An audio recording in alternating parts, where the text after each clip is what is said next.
What's up, everybody? I just wanted to shoot a little video here. Cruising Okoboji, Iowa. Beautiful day, and just me and the dog driving the hound around the lake. I wanted to shoot a little video. It was interesting. There was a little conversation happening I saw on Facebook about why should you call yourself an entrepreneur? And it was interesting. This friend they know what they know and whatever. I mean, I just have to laugh these days. It's like you can't post anything on Facebook, right? Without somebody being an Eeyore and being like, whoa, getting negative, It's like, I generally anymore just post pictures of Remy, and it's like the only last thing that somebody can't rip you on, at least to your face. There's a lot of people that probably don't care to see your kids, but a lot of other people do. But they're at least not, at this point in our culture, hasn't gotten to the place that they're going to start blatantly just ripping. But you can't say anything about anything anymore without somebody just being contrarian and going, oh, well, what about this or that or the other thing? It's Facebook, man, just in this political culture we have, this climate right now, it's a joy. But anyway, so the kind of idea with this is, why should you call yourself an entrepreneur? And somebody was saying that, irritated that, how dare you, this 25-year-old guy, which obviously you're not talking about me, obviously, call yourself an entrepreneur. How could you?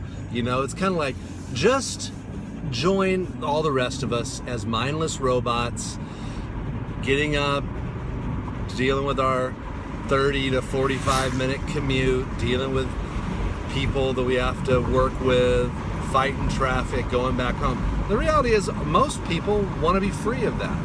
And most people want to have more time to be with their families, to be able to pursue whatever.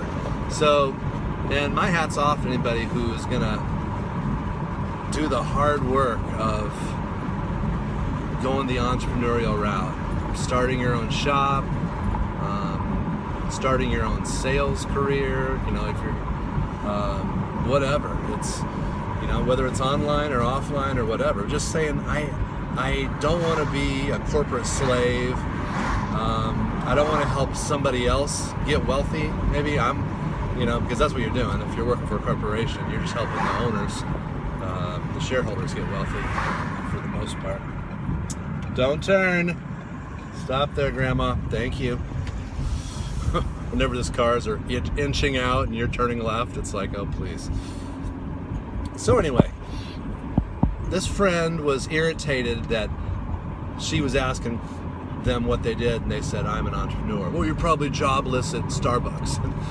Believe me, it's been a couple years as a career coach, so I know what it's like. That I told people, I said, yeah, if you have a job and then you put you're a consultant after that, you better actually have been a consultant. Otherwise they're going to be, why'd you get let go? What happened to the other position? Well, they downsized. Oh yeah, well, that's how you started blank and blank consultancy, but regardless, if you want to do something different, if you want to be a fish that swims upstream, everybody's going one way, so I'm going to go the other way. I'm going to try and make something. I'm going to try and build something. It takes a lot of willpower to get out of that mindset of, you just get a good degree, you go and you go find a job and all that stuff. And let me tell you something, those days are gone. Now, interesting, one thing I will say politically is, speaking to all these people like America doesn't manufacture things anymore. We manufacture things, but the days of pensions and, great factory jobs and all that stuff, those are gone forever. Those are gone forever. Just like, there used to be a lot of jobs for coal miners, and there used to be a lot of jobs for, before the automobile came along, there was, horse and whatever. Things change, and those days aren't coming back to America. We We got a new economy, things are happening, and the corporate days, everything's going to be much more remote, outsourced. So, this idea of going to college and getting a good job and everything, it's going to work for some, but it's not going to work for a lot. So, the idea is we're going to go back to the way business has been through most of human history. They were family farms or family shops. You either had you're a family shop, or you were a family farmer, or you were some sort of trader merchant. One of those three things. But the corporate age has been less than 150 years.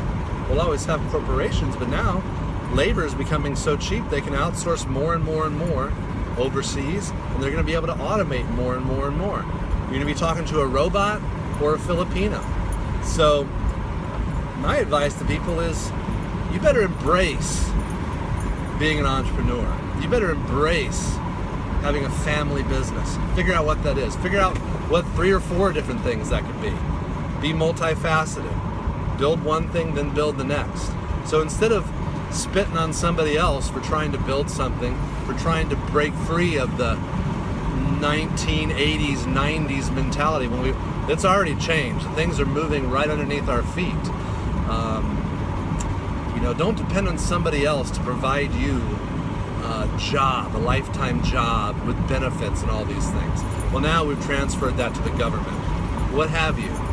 But the point is, if somebody wants to stick their neck out, because it is, most things fail.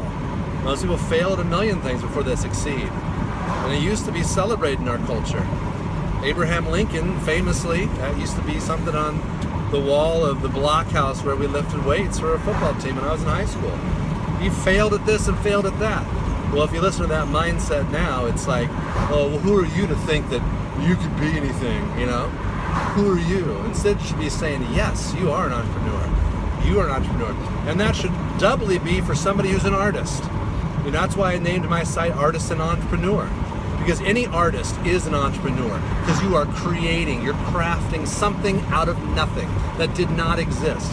Whether you compose something, whether you write something, whether you bring something to life on stage, it never existed until you did it. You are a craftsman, and that is the epitome of being an entrepreneur. And I believe at the heart of humanity, God created us to be entrepreneurs because He said, go steward the land, go forth and multiply.